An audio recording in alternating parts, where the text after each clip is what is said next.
parlé vendredi soir, on a parlé de... Est-ce qu'il y en a qui étaient là vendredi soir? Vous vous souvenez encore de ce qu'on a dit? Oui. Ouais. On a parlé de l'église locale. Ça s'appelait « J'aime l'église ». Et on a vu qu'on pouvait aimer l'église et aimer ses frères et sœurs, même s'ils ont des défauts. Si. Et j'avais demandé à tout le monde de se tourner vers son voisin et de lui dire « écoute, je t'aime quand même ». Voilà, vous pouvez le faire encore maintenant. Hein? Hein? Voilà. Voilà. Écoute, ouais. Bon. Maintenant que je te connais un peu plus, je t'aime quand même. Hein? Voilà, il est content.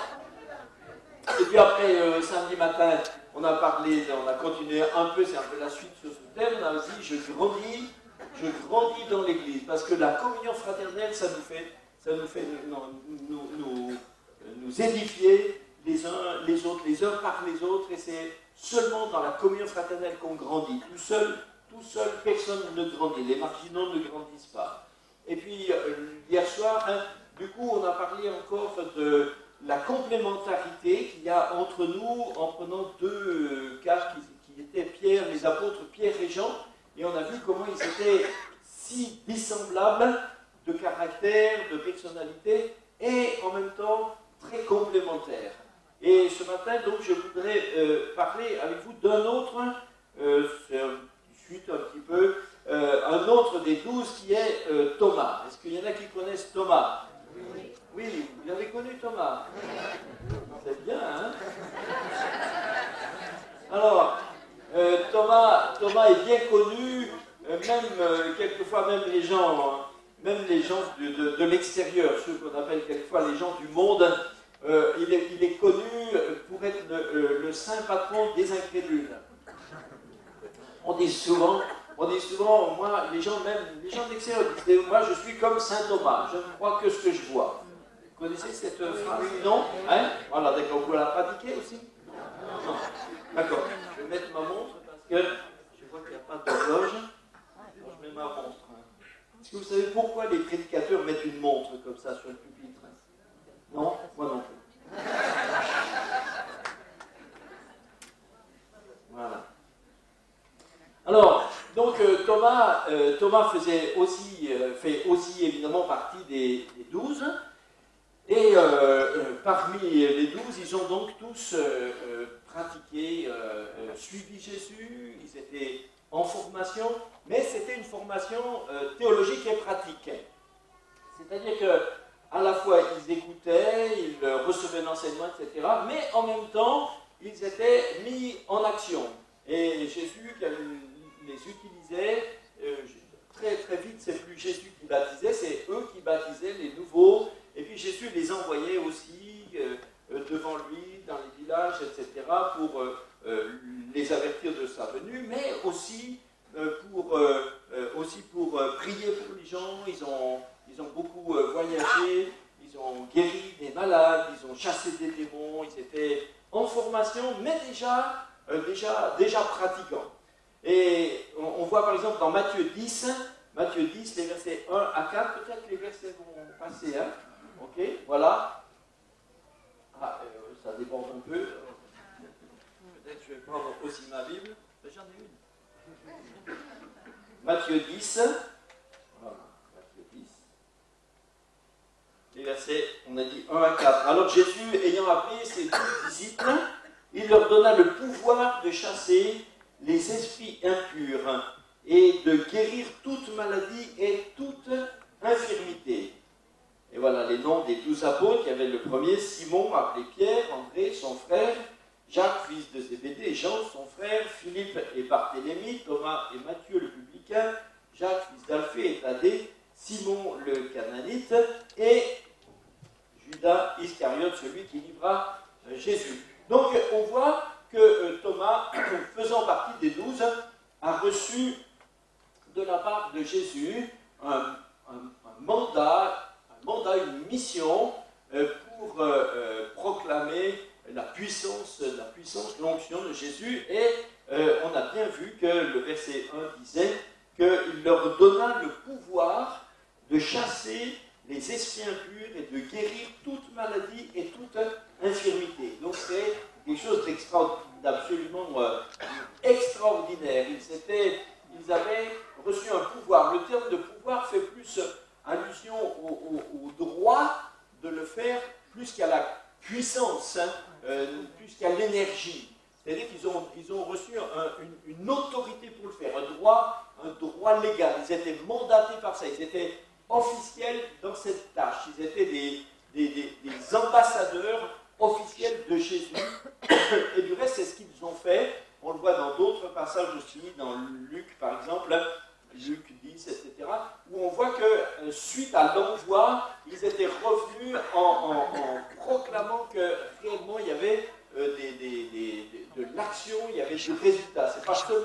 C'était pas seulement un souhait de Jésus, mais effectivement, il y a eu des guérisons, etc. Marc 6, par exemple, on le voit dans Marc 6, où on voit le résultat de ces envois de Jésus.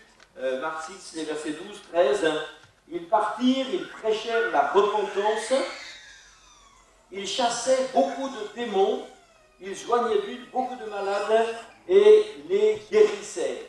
Vous voyez, donc, c'était pas seulement une intention de Jésus, mais c'est quelque chose qui a été réel, efficace, effective, fructueuse. Ils ont guéri les malades, ils ont fait beaucoup de choses. Donc, si cette dimension de l'Évangile était présente avec des disciples à l'époque, elle est toujours la même aujourd'hui et nous pouvons continuer de croire que l'Église a aussi globalement un mandat. Certes, peut-être que tout le monde n'a pas des dons de guérison, etc., mais l'ensemble, l'Église dans son ensemble est la prolongation du ministère de Jésus-Christ, qui n'a pas changé. Amen, il est toujours le même, hier, aujourd'hui, éternellement. Quels sont ceux qui, dans leur vie, ont vu une fois, ne serait-ce qu'une fois, Jésus intervenir, guérir quelqu'un, leur semblable autour d'eux?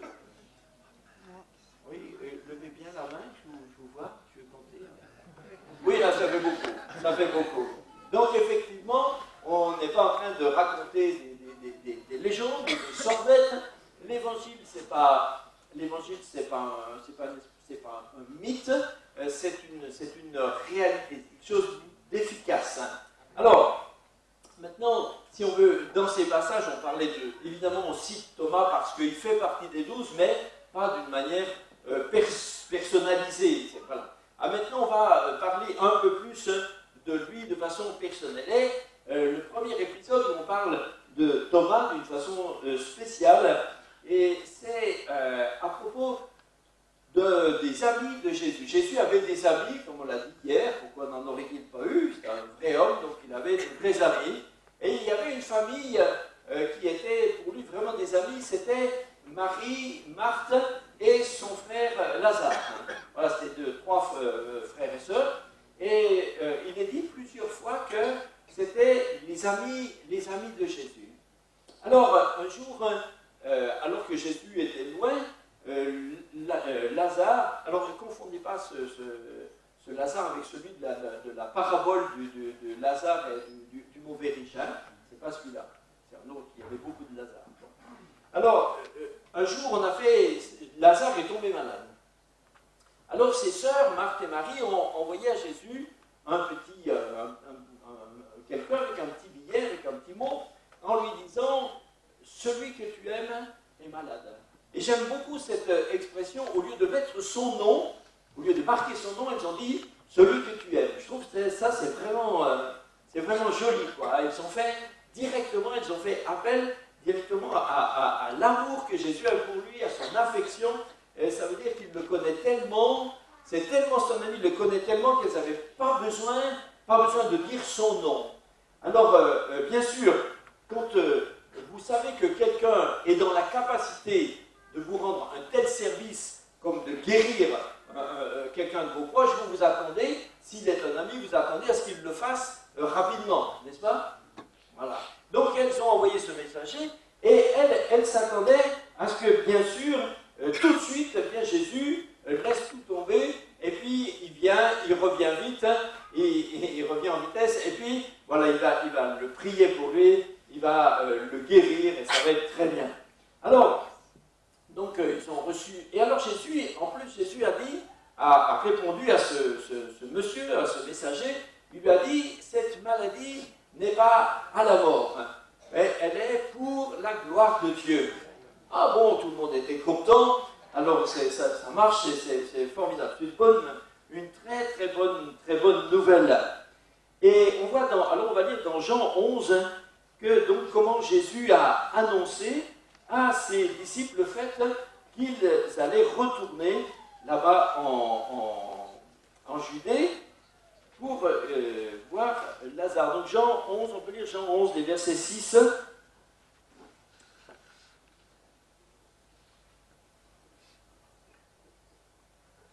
Jean 11, 6. Lorsque Jésus eut appris que Lazare était malade, il resta 2 jours encore dans le lieu où il était. Et ensuite, il dit à ses disciples, bon, les gars, on retourne en Judée. Les disciples disent, écoute, maître, les Juifs, tout récemment, voulaient te lapider, et toi, tu veux retourner en Judée? Mais Jésus leur dit, dans une journée, il y a 12 heures, il y a un temps pour chaque chose. Si quelqu'un marche pendant qu'il fait jour, il ne peut pas trébucher et tomber, parce qu'il voit, il y a de la lumière. Mais si quelqu'un marche quand il fait nuit, alors il trébuche, il tombe, parce qu'il n'a pas de lumière. Mais après ces paroles, Jésus ajoute, Lazare, notre ami, est en train de dormir, mais je vais le réveiller. Alors les disciples disent, ah alors écoute Seigneur, s'il dort, c'est qu'il va être guéri.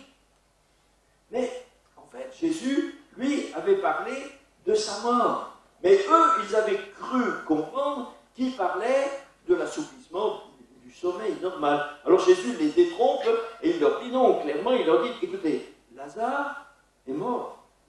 Mais à cause de vous, pour que vous croyiez, eh bien je me réjouis, je suis content de ce que je n'étais pas là-bas. Mais allons vers lui. Alors sur ça, Thomas, voilà, on retrouve maintenant notre ami Thomas. Thomas, appelé Didyme, ça veut dire jumeau, dit aux autres disciples, bon allons-y aussi et mourrons avec lui.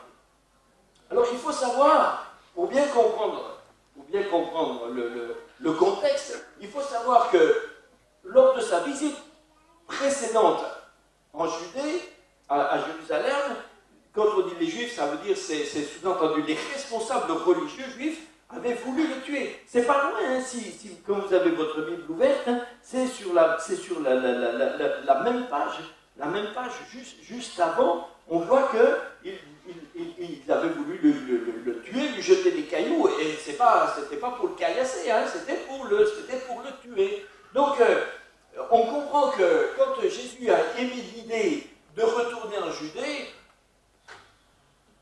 les gars n'étaient pas plus chauds que ça, quoi. Donc écoute, est-ce que c'est vraiment indispensable? Alors comme Jésus a dit, il dort. Eux, ils ont dit, il est convalescent. Il se repose, il est convalescent. C'est bien, il faut le laisser se reposer. Alors Jésus dit, non, les gars, vous n'avez pas compris. Il est mort. Alors là, c'était parce que c'était aussi un ami pour eux. Donc c'était une touche froide, c'était terrible, mais en même temps c'était ambigu. Jésus allait leur dire qu'il dort, mais qu'en même temps c'est bien comme ça. C'était difficile. Finalement Jésus tranche la question et dit bon, allez, on y va. Et alors c'est là que Thomas intervient et il dit, pas à Jésus, mais aux autres disciples. Il ne s'est pas adressé, il n'a pas regardé Jésus droit dans les yeux, mais c'est aux autres, un petit peu comme à part, il dit aux autres, bon, on y va, et on va mourir aussi avec lui. Alors, c'est sur la teneur de cette phrase. Qu'est-ce qu'on peut penser? Qu'est-ce que vous pensez? Ça m'intéresserait, de savoir ce que vous pensez. De ce que Thomas a dit.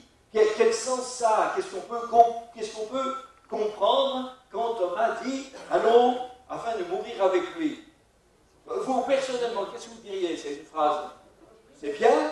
Non. Oui? Pas trop? Oui? Non, j'entends pas. Voilà, j'entends des oui et des non. C'est drôle quand je pose des questions, c'est jamais simple. Hein? Bon, sinon je ne les poserai pas. Hein? Bon. Donc, tout dépend, vous voyez, dans la Bible, ça dépend. Le problème, c'est que les faits sont racontés, mais vous n'avez pas le ton. Et le ton, ça change beaucoup. Parce que, suivant le ton que vous mettez dans une phrase, même dans les relations humaines habituelles, hein, suivant le ton que vous mettez, une phrase change complètement de sens. Ça a un sens différent. Par exemple, vous vous rappelez quand Pierre avait marché sur l'eau, vous vous rappelez de cette histoire? Il marchait sur l'eau. Hop, je ne vais pas le faire. Mais, donc, il marchait comme ça. Et à un moment, il a regardé, il n'a pas regardé, il regardait le vent, etc. Il a eu peur. Et Jésus lui a dit, homme de peu de foi, pourquoi tu doutais? Mais là, par exemple, suivant comment le ton que vous entendez Jésus dire, c'est une phrase tout à fait différente. Il y en a qui le lisent comme un reproche cinglant. Comme si Jésus lui a dit, homme de peu de foi, pourquoi tu doutais? Je ne sais pas si vous l'entendez comme ça. Mais moi, je l'entends plutôt, ah, Pierre, ah, c'est dommage. Pourquoi est-ce que tu as douté? Et du coup, c'est pas la même chose. Vous voyez? Tout d'un coup, ça devient, oui, il reste un brin de reproche, mais c'est un reproche qui est plus une exhortation qu'une condamnation. Et suivant comment on se dit, comment on se parle dans la vie, c'est pas pareil. Et suivant comment vous entendez Thomas parler ici, ça n'a pas le même sens. Parce que, bien sûr, il dit, allons-y, allons avec lui et mourons avec lui. Évidemment, il y a un côté héroïque là-dedans. Parce que quand quelqu'un accepte de faire quelque chose qui risque de l'amener à mourir, c'est quand même héroïque, non? On imagine que beaucoup auraient dit, n'y allons pas et restons en vie. Vous voyez? Mais lui, il a dit, allons et mourons avec lui. Alors, peut-être que quelques-uns le voient. Je pense qu'au théâtre, ça ferait bien, vous voyez? Il ferait un pas en arrière. Comme ça, il ferait un pas en arrière. Et la main sur le cœur, il dirait, allons, mourons avec lui. C'est bien comme ça, non? Vous le voyez comme ça, non? Moi, je trouve que ça ferait bien. Avec un fond rouge. Il y a juste un jeu de lumière, Allons, et mourons. Bon, mais je ne crois pas que Thomas l'a dit comme ça. Je crois qu'il a dit, bon, on y va, et puis on va tous y rester.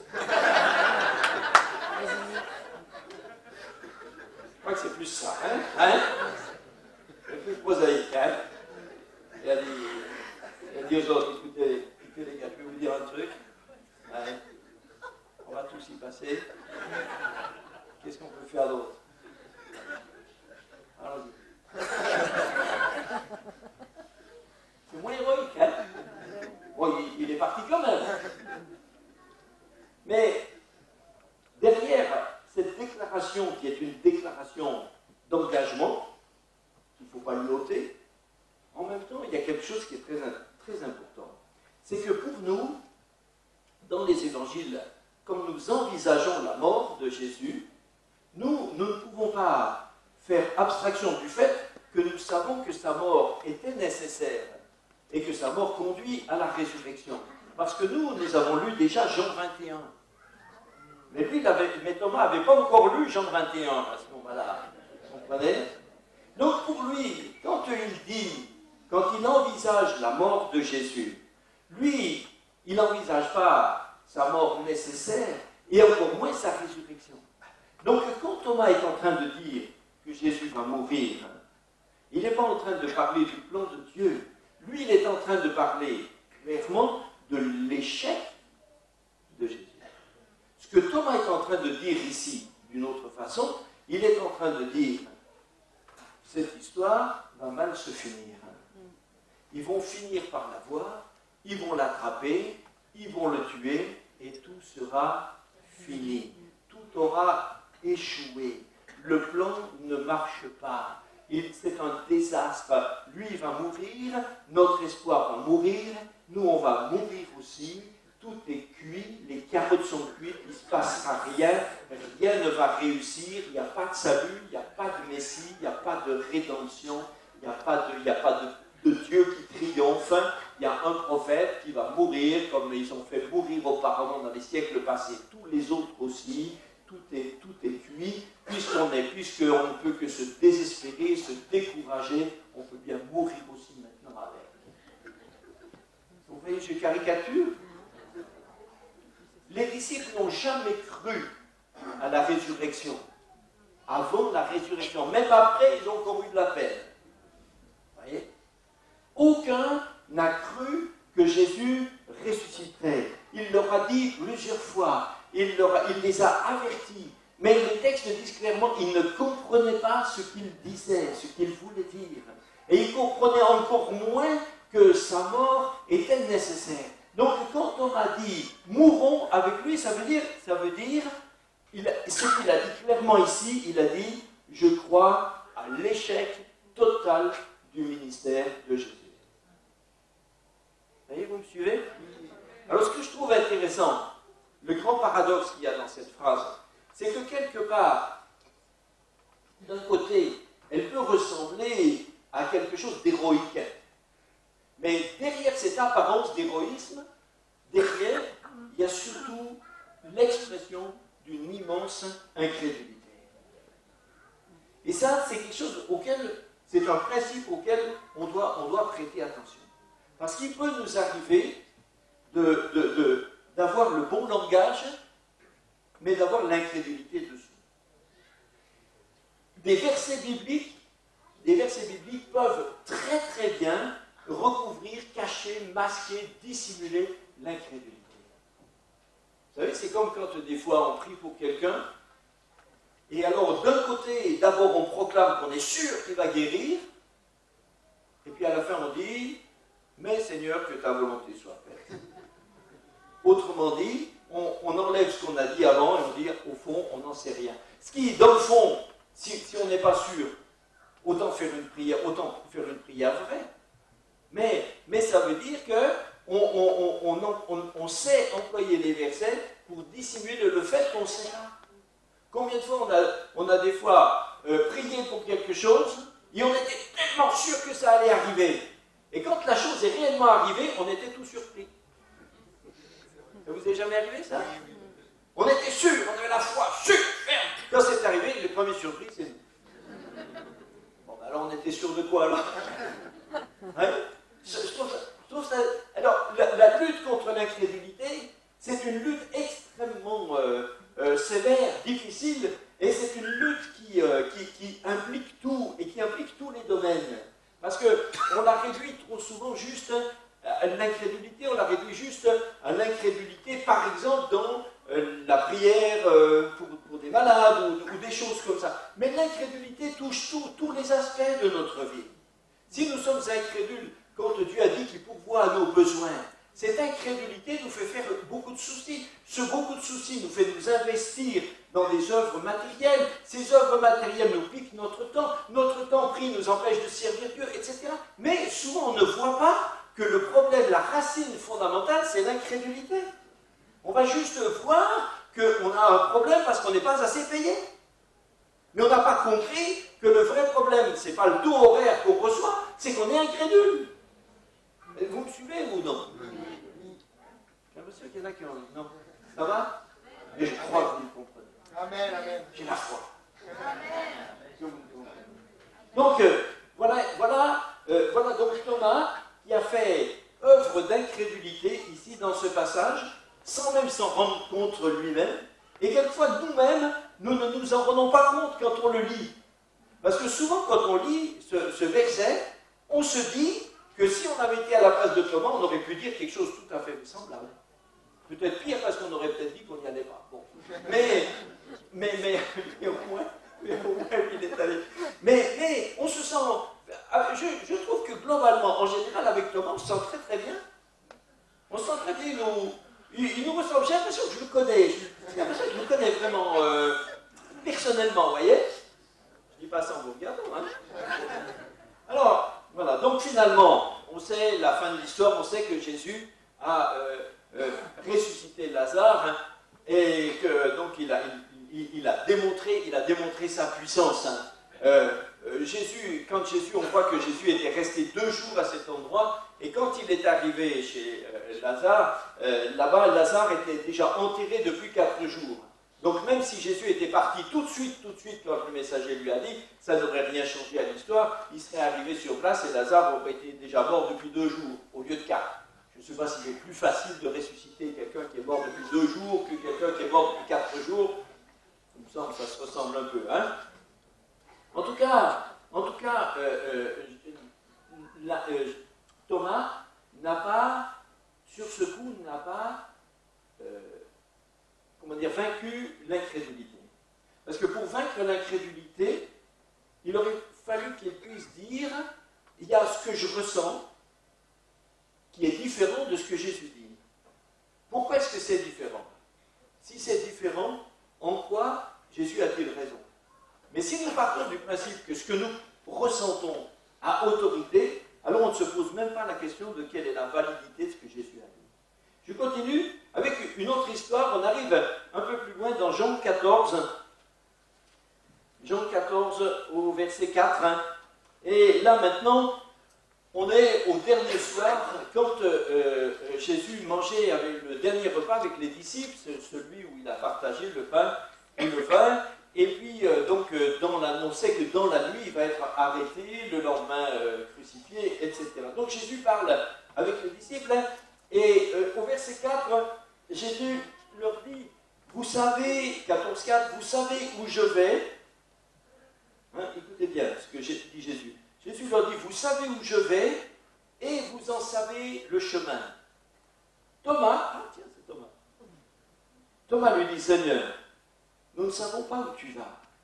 Comment pouvons-nous en savoir le chemin? Jésus lui dit, mais je suis le chemin, la vérité, la vie. Personne ne vient au Père si ce n'est pas par moi. Si vous me connaissiez, vous connaîtriez aussi mon Père. Mais déjà, de toute façon, dès maintenant, vous le connaissez, vous l'avez vu. Et Philippe lui dit, Seigneur, écoute, juste, montre-nous le Père, et puis ça nous suffit. Mais Jésus lui dit, mais il y a tellement longtemps que je suis avec vous, et tu ne m'as pas connu, moi, Philippe. Mais celui qui m'a vu, a vu le Père. Est-ce que tu ne crois pas que je suis dans le Père, et que le Père est en moi? Les paroles que je vous ai dites, je ne les dis pas de moi-même, c'est le Père qui demeure en moi, c'est lui qui fait ses œuvres. Mais vous voyez, la réponse, qu'est-ce que vous pensez de la phrase de Thomas? Thomas dit, Jésus dit, vous savez où je vais, vous en savez le chemin. Thomas dit, nous ne savons pas où tu vas, nous ne connaissons pas le chemin. Qu'est-ce que vous en pensez de cette phrase? C'est intéressant. Moi, j'ai été longtemps à ne pas me rendre compte de l'énormité qu'il y a dans ce que Thomas a dit. Imaginez, Thomas est en face de Jésus. Là, il n'est plus en train de parler, tout à l'heure, il parlait à ses collègues. Là, la phrase qu'il prononce ne s'adresse pas à ses collègues. Là, maintenant, il s'adresse directement à Jésus. Il le regarde en face. Jésus vient de dire 2 choses. Thomas répond, les 2 choses que tu as dites sont fausses, toutes les 2. Vous avez saisi ça? Le plus souvent, on ne se rend pas compte combien cette phrase de Thomas est une énormité. C'est une rébellion caractérisée contre Dieu. Jésus dit, je vais vous dire 2 choses. Thomas dit, les 2 choses que tu as dites sont toutes les 2 fausses. Jésus a dit, vous savez où je vais? Thomas dit, ce n'est pas vrai, nous ne savons pas. Jésus dit, vous savez le chemin? Thomas dit, non, nous ne savons pas le chemin.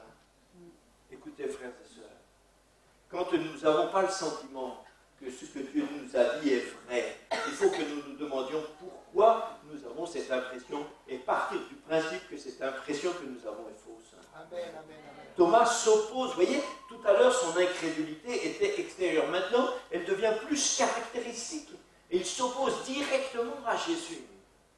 Il dit, ce que tu as dit est faux. Non, ça va, je n'ai pas l'impression que ça vous choque. Non? Parce que vous étiez bien avec Thomas, c'est ça? Ça vous ennuie? Hein?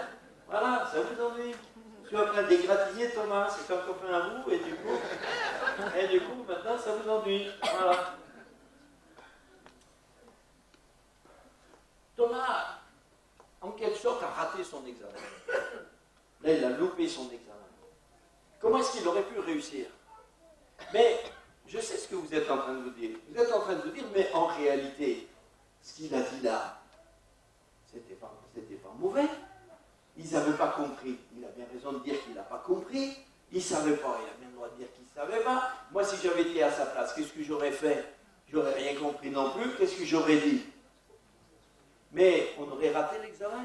Thomas aurait réussi son examen si seulement il avait dit à Jésus, écoute, tu m'as dit deux choses, et mon être intérieur me semble me dire que c'est le contraire.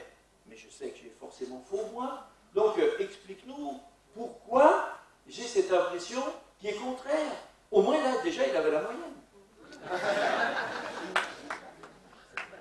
Vous voyez? Mais souvent, nous ne nous rendons même pas compte.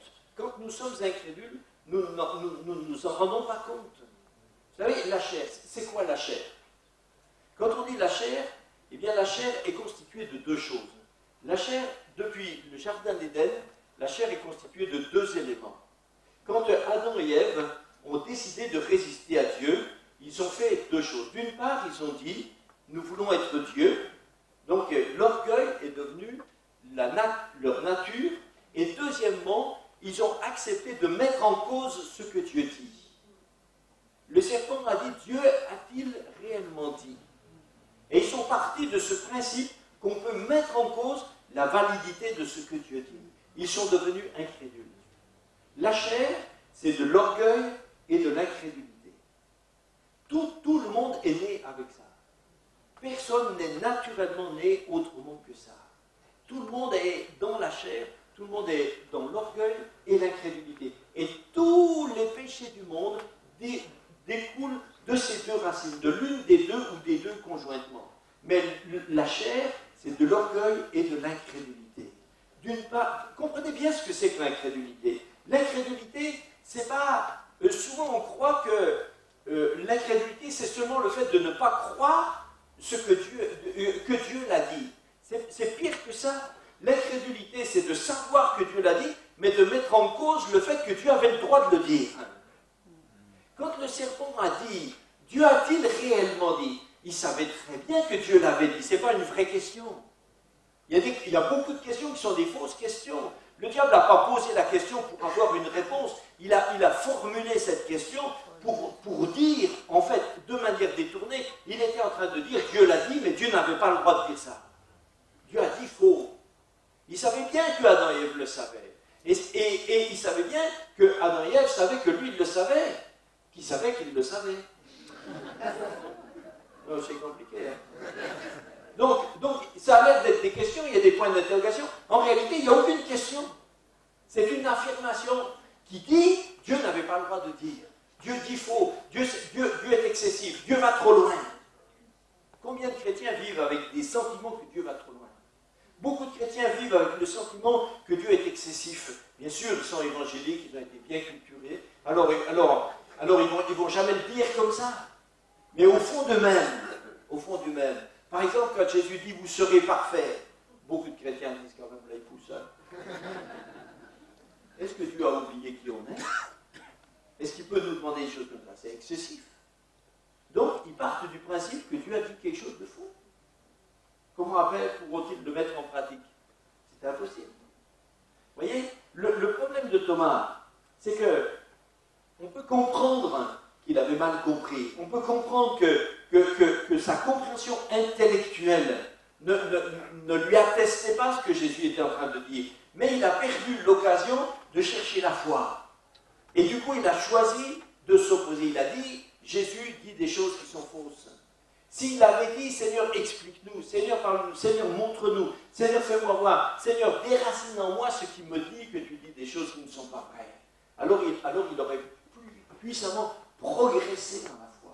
Mais là, il s'est endurci dans l'incrédulité. il l'a dit, nous ne savons pas. Et du coup, ça fait tache d'huile. Son collègue Philippe, derrière, hein, était aussi dans le même état d'esprit. Et Philippe a dit une autre bêtise derrière lui. Montre-nous le Père. Mais Jésus était là, il dit, mais les gars, les bras m'en tombent. Ça fait, vous êtes à la fin de la formation biblique. Normalement, le dernier jour, c'est le jour de la remise des diplômes. Les gars, vous n'avez rien appris. Vous n'avez rien appris, vous n'avez pas compris qui je suis, vous n'avez pas compris qui est le Père, vous n'avez pas vu le Père en moi. Ah, elle était sidérée. Mais Thomas ne s'est pas arrêté là. On le retrouve un peu plus loin. Chapitre 20. Chapitre 20. Et là, on est après la résurrection. Encore, on était avant. Mais maintenant, au chapitre 20, on est après la résurrection. Et vous savez que Jésus est d'abord apparu une fois, et il est au milieu des disciples, et donc il s'est présenté à eux. Les disciples étaient tellement contents, vous voyez, c'était merveilleux. Avant, ils faisaient grise mine, forcément, et Jésus était mort. Et tout d'un coup, Jésus se présente, Jésus était là. Après, c'était extraordinaire. Et curieusement, Thomas n'était pas là la première fois que Jésus est venu. Bon, peut-être il était, je sais pas, il avait dit aller faire des courses. Bon, ok. Il n'est pas là. Enfin bon. Alors quand il est revenu, pour lui, ça a été un choc. Parce que quand il était parti, l'ambiance générale était une ambiance de désespoir noir, quoi. Tout d'un coup, il revient, il trouve tous ses collègues, des sourires comme ça, radieux. Les gars, ils sautaient dans la maison comme des puces. Thomas, il leur dit, mais qu'est-ce qui vous arrive? Qu'est-ce qui se passe? Et les autres lui disent, ah mais Thomas, ah mais c'est vrai, les gars, Thomas n'était pas là. T'étais pas là. Jésus est venu. Jésus est venu. Il était là, il est venu. Écoute, Jésus est ressuscité. Alléluia. Et Thomas restait comme ça. Ils l'ont tout raconté. Il dit, Thomas, tu captes ou... T'as entendu ce qu'on dit? Jésus est ressuscité. Thomas a dit, écoutez les gars, je vais vous expliquer ce qui vous est arrivé. J'ai étudié ça en psycho. Ça s'appelle une hallucination collective. En fait, il y en a un, vous êtes, et c'est normal, je vous comprends. Vous voudriez tellement que Jésus soit vivant. Bon, ok. Alors il y en a un qui a cru voir passer un truc, il a dit, oh, les autres ont fait, ah. Et puis après, il y en a un qui a dit, oh Jésus, les autres ont dit, oh, une lumière, enfin voilà. Et vous êtes fabriqué tout un truc, un film comme ça et tout. Mais les gars, il faut atterrir, Jésus n'est pas ressuscité, il est mort. Et les autres ont dit, mais Thomas, on a parlé avec lui, on a mangé avec lui. Il était là. Thomas, tu sais bien qu'on ne plaisanterait pas avec ça. Tu sais bien qu'on est des grands garçons. Et on est combien là? Non, il a dit non, les gars, non, moi je ne vais pas tomber dans ce panneau-là, non. Mais lisons dans Jean 24. Thomas, appelé Didyme, l'un des 12, n'était pas avec eux lorsque Jésus vient, la première fois. Et les autres disciples lui disent, nous avons vu le Seigneur. Mais lui dit, si je ne vois pas dans ses mains la marque des clous, si je ne mets pas mon doigt dans la marque des clous, si je ne mets pas ma main dans son côté, je ne croirai pas. Vous voyez, c'est une décision. C'est une décision, ce n'est pas une impression. C'est une décision. Mais 8 jours après, les disciples de Jésus étaient de nouveau dans la maison. Et Thomas se trouve avec lui. Il a attendu 8 jours. Jésus vint, les portes étant fermées, se présentant au milieu d'eux, il dit, la paix soit avec vous. Et puis, Jésus cherche, Thomas. Thomas. Jésus dit à Thomas, avance ici ton doigt, regarde mes mains, avance aussi ta main et mets-la dans mon côté. Ne sois pas incrédule, mais crois. Et Thomas dit, mon Seigneur et mon Dieu. Jésus lui dit, parce que tu m'as vu, tu as cru. Heureux ceux qui n'ont pas vu et qui ont cru.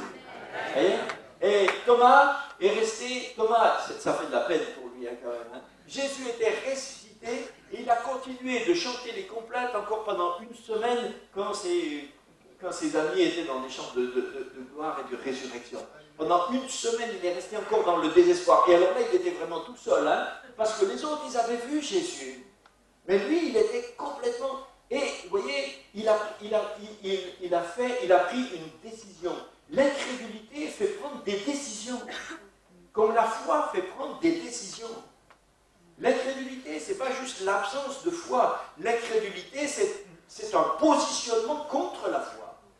L'incrédulité, ce n'est pas juste une absence d'énergie, c'est une énergie qui est contraire à l'énergie de la foi. C'est une force qui est anti-confiance en Dieu, anti-Dieu.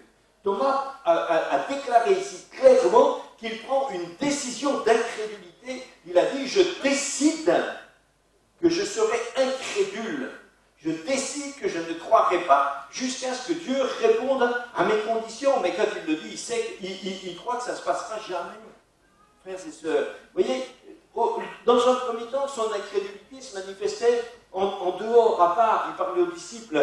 La deuxième fois, elle s'est manifestée pleinement en regardant Jésus, les yeux dans les yeux. La troisième fois, elle s'est manifestée comme une décision solennelle. Frères et sœurs, Thomas, c'est pas pour rien que dans ces trois passages, on retrouve toujours Thomas. Parce que Dieu nous donne à travers lui, Dieu nous montre un exemple. Il nous montre comment nous pouvons progresser et nous faire du mal en nous endurcissant contre la compréhension et la confiance en Dieu. Finalement, quand il est venu, je pense que quand Jésus est apparu, il devait être à la fois très très content et en même temps il devait être dans une confusion extrême. Et c'est pour ça que Jésus dit, hé Thomas, viens voir. Alors maintenant Thomas a dit, mon Seigneur et mon Dieu. Est-ce qu'on on peut dire que maintenant Thomas a la foi? Non. Non, frères et sœurs, on ne peut pas dire que Thomas a la foi. Oh, Thomas a la vue. Vous me suivez? Oui, oui, oui. Parce que beaucoup de chrétiens croient qu'à partir de là, maintenant, il avait la foi en la résurrection. Non, il n'a pas la foi en la résurrection, il a la vue dans la résurrection. Vous prenez le pire des athées, le dernier des incrédules, le chef des mafieux, et puis de tous les agnostiques, si Jésus se présente devant eux, et bien sûr, ils le voient. Est-ce qu'ils ont la foi? Non, ils ont la vue. La foi, c'est ce que Jésus lui rappelle. Il dit, mais la foi, Thomas, la foi ne fonctionne pas comme ça. La foi, ça ne fonctionne pas comme ça. La foi, c'est quand on croit sans voir. Amen, amen. Quel principe il faut pour croire ce qu'on voit? Il n'y a pas de principe. On le voit, on le croit.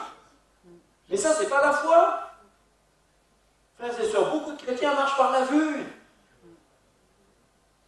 Ils ne marchent pas par la foi, ils marchent par la vue. Alors ils croient à la bonté de Dieu quand Dieu se manifeste. Ah, Dieu est puissant. La semaine suivante, Dieu ne s'est pas manifesté. Oh, est-ce que vraiment Dieu... Voilà, pourtant, vous avez vu, la semaine dernière, vous avez vu, il y avait des gens qui ont vu des miracles fantastiques la semaine d'après, ils sont au fin fond de l'incrédulité. Ça nous étonne, on dit, mais comment ça se fait? Avec ce qu'il a vu. Ah oui, c'est ce qu'il a vu. C'est pas ce qu'il a cru. On croit. On a la foi quand on croit parce qu'on ne croit plus. Vous me suivez toujours? C'est pour ça qu'il faut bien comprendre comment fonctionne la foi. La foi, ce n'est pas la même chose. Et c'est ce que Jésus lui rappelle. Jésus lui rappelle le principe de la foi. Vous voyez, quand le verset 29, c'est pas un compliment que Jésus lui fait. C'est un avertissement. Jésus est en train d'avertir Thomas qui n'est pas encore dans la foi. Il lui dit, oui, bien sûr, aujourd'hui, tu dis que tu crois parce que tu me vois, mais ça, c'est pas la foi. Ça, c'est la vue, tu auras la foi quand tu croiras sans me voir. Ok? Alors, ce qui me plaît dans l'histoire de Thomas, c'est qu'on le retrouve plus loin. On a parlé de ça vaguement un tout petit peu hier, à propos de la seconde pêche miraculeuse dans Jean 21. Vous savez, Pierre dit, je vais pêcher, ils sont tous partis avec lui. Et ce qui est intéressant, c'est que dans cette petite équipe qui a vécu cette seconde pêche miraculeuse avec Pierre, eh bien Thomas était avec. Donc ça me plaît parce que ça me montre que suite à cette expérience, il n'est pas reparti dans, je ne sais pas comment dire, dans l'amertume ou quelque chose, mais il a vraiment raccroché avec les disciples, il était avec les 12, il était avec eux, et puis historiquement on sait, même si bon, les traditions, un petit peu, il faut les prendre un petit peu, voilà, c'est pas parole d'évangile, mais on sait que Thomas, l'apôtre Thomas, est devenu un grand évangéliste, hein, et qu'il est allé, il serait allé jusqu'évangéliser, jusqu'en Inde, etc. Il y a quand même des attestations historiques sérieuses sur ça. Donc effectivement, Thomas a ensuite, après ça, vraiment progressé dans une vraie foi. Il ne marchait plus seulement par la vue, même si c'est... Donc on est content. Mais avec lui, vous savez que souvent on l'appelle Thomas, on l'appelle Didyme. Vous avez vu ça, hein? En grec, Didymos, ça veut dire jumeau. Alors, ce qu'un jour j'avais trouvé, en réfléchissant à ça, je trouvais, je dis pas curieux, mais enfin ça m'avait posé la question parce que je me suis dit, tiens, c'est drôle, parce qu'on parle toujours de Thomas comme le jumeau, mais on ne voit pas où est l'autre. On ne peut pas être jumeau tout seul, hein? Donc, je me suis dit, c'est drôle, Thomas a un jumeau, on l'appelle jumeau, tout le monde sait qu'il a un jumeau, c'est même son surnom, et le jumeau, il n'apparaît pas. Non, ça vous a jamais... Vous n'êtes jamais demandé où il était passé? Je me suis dit, mais Seigneur, où il est? Puis un jour je l'ai trouvé. Je me suis dit, mais c'est moi. C'est moi.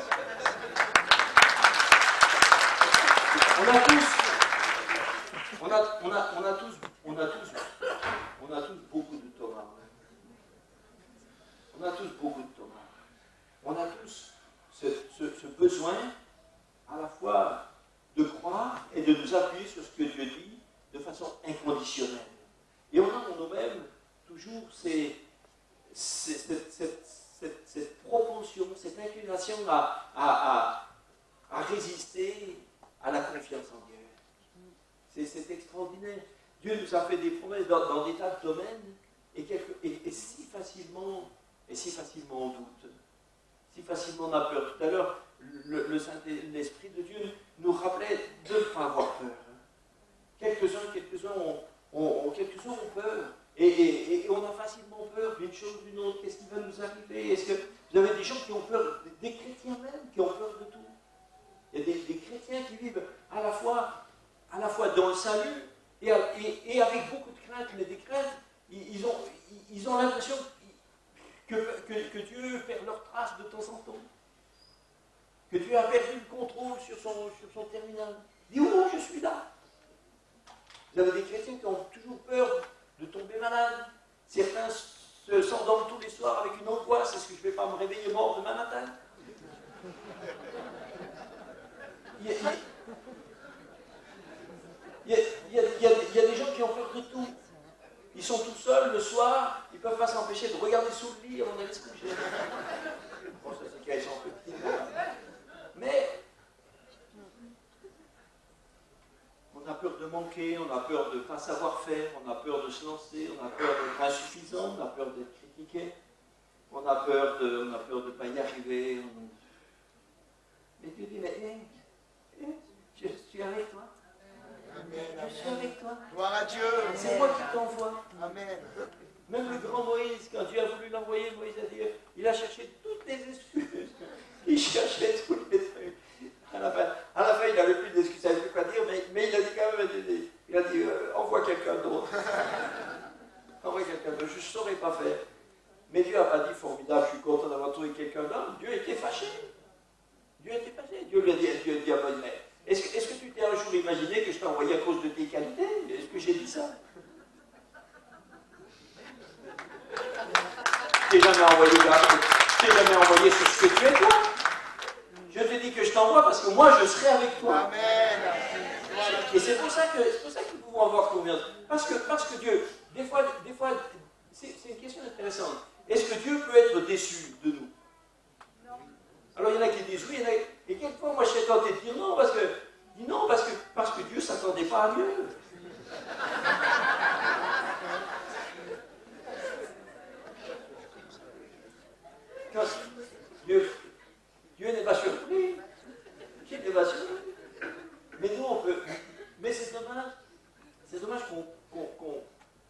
dommage qu'on ne se campe pas davantage dans l'assurance de ce que Dieu fait.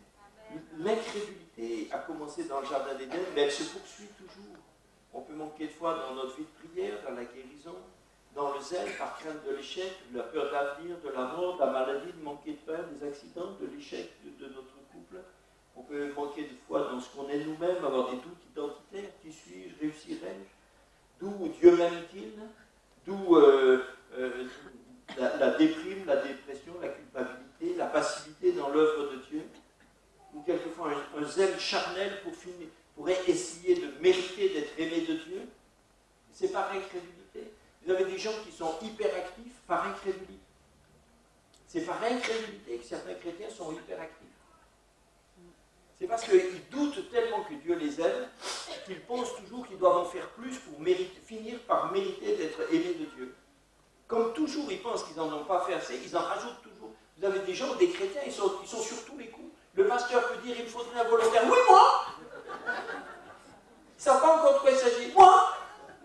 C'est comme dans le Shrek, vous avez le bourricot derrière. Choisis-moi, choisis-moi!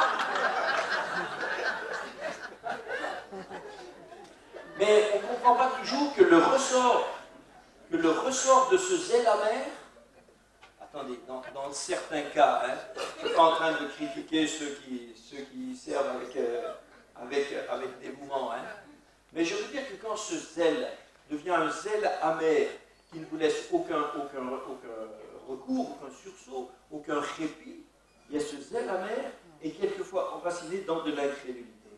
Parce que vous avez des gens qui ne sont jamais sûrs que Dieu les aime vraiment. Ils disent, il faut que je mérite, il faut que je l'impressionne. Quand j'aurai fait ça et ça, oh, Dieu va être surpris, il va être content. C'est drôle, hein? C'est compliqué, hein? Alors que ça serait tellement simple de se confier tranquillement dans le Seigneur. Amen. Pourquoi se compliquer la vie à tout simplifier alors qu'il est si simple et plus compliqué? C'est un philosophe. Frères et sœurs, il est important que chacun de nous puissions identifier des points où l'Esprit de Dieu peut nous montrer que nous fonctionnons avec incrédulité et que nous avons toujours besoin de voir que Dieu fasse ses preuves avant de croire. Il faut qu'on tourne le cou à ces choses-là. Comme l'orgueil doit être déraciné, mais l'incrédulité, les racines de l'incrédulité sont peut-être encore plus pernicieuses et moins visibles, moins lisibles que celles de l'orgueil. Encore que dans l'orgueil, si vous lisez le livre, vous verrez qu'il y a des racines qui sont tellement astucieuses. La chair est astucieuse. Mais nous allons, Seigneur, je prie de bénir cette assemblée. Tu vois, chacun d'entre nous, Seigneur, nous ne pouvons que venir avec humilité devant toi. Nous reconnaissons que si souvent nous avons manqué de foi. Si souvent nous avons proclamé avoir confiance en toi et nous nous sommes quelquefois comportés comme si tu n'étais pas tout à fait digne de confiance, comme si tu n'étais pas capable d'accomplir ce que tu as promis, comme si ta parole n'était pas tout à fait sérieuse. Seigneur, pardonne-nous. Oh, pardonne-nous, Seigneur. Pardonne-nous, Seigneur, mais surtout change-nous. Transforme-nous. Ne nous laisse pas faire semblant avec des versets bibliques comme Thomas. Seigneur, rends-nous lucides et vrais, simples. Change nos cœurs, Seigneur. Change nos cœurs. Je t'en prie, change nos cœurs. Je prie pour ceux d'entre nous ce matin qui sont incrédules face à des points tellement sensibles. Quelques gens qui ne sont pas sûrs que Dieu ait pardonné tous leurs péchés. Quelques gens qui ne sont pas tout à fait sûrs que Jésus leur ait vraiment fabriqué un chemin pour aller au ciel.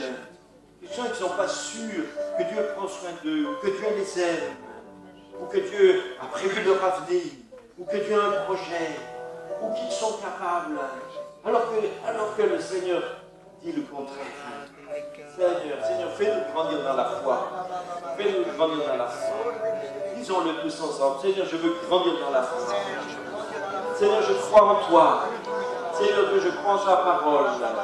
Je crois toute ta parole. Je crois que toute ta parole est vraie. Je crois que toute la Bible est oui et amen. Je crois qu'elle est totalement inspirée. Je refuse de mettre en doute quoi que ce soit dans la parole de Dieu. Je refuse de mettre en doute quoi que ce soit, pas un verset. Je refuse de mettre en doute tes promesses, tes paroles. Je refuse de me méfier de toi, Seigneur. Pardonne-moi si cela m'arrivait. Au nom de Jésus-Christ. Au nom de Jésus. Merci, Seigneur. Merci, Seigneur. Aujourd'hui, nous ne te voyons pas, mais nous croyons en toi. Et un jour, nous te verrons tel qu'il est. Et nous serons transformés lorsque nous serons rendus semblables à toi. Lorsque nous te verrons face à face. Merci, Seigneur. Merci de bénir cette église. Bénis les pasteurs, bénis l'équipe pastorale, bénis les responsables, permets que cette église puisse se grandir, se fortifier, se multiplier. Toi, Seigneur, aussi, je te remets encore les problèmes de locaux. Tu vois, comme l'église a besoin d'une grande salle qui grandit. Seigneur, c'est toi qui es capable de le faire. Nous t'en prions au nom de Jésus. Tu connais les locaux, Seigneur. Tu connais l'immobilier de toute cette région, de toute cette ville. Alors, Seigneur, nous te prions de sortir le dossier dont cette église a besoin. Merci, Seigneur. Au nom de Jésus. Amen. Merci, Seigneur.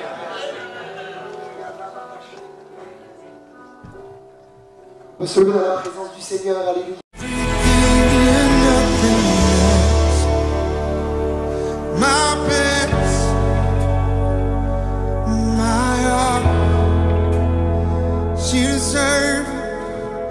You deserve my every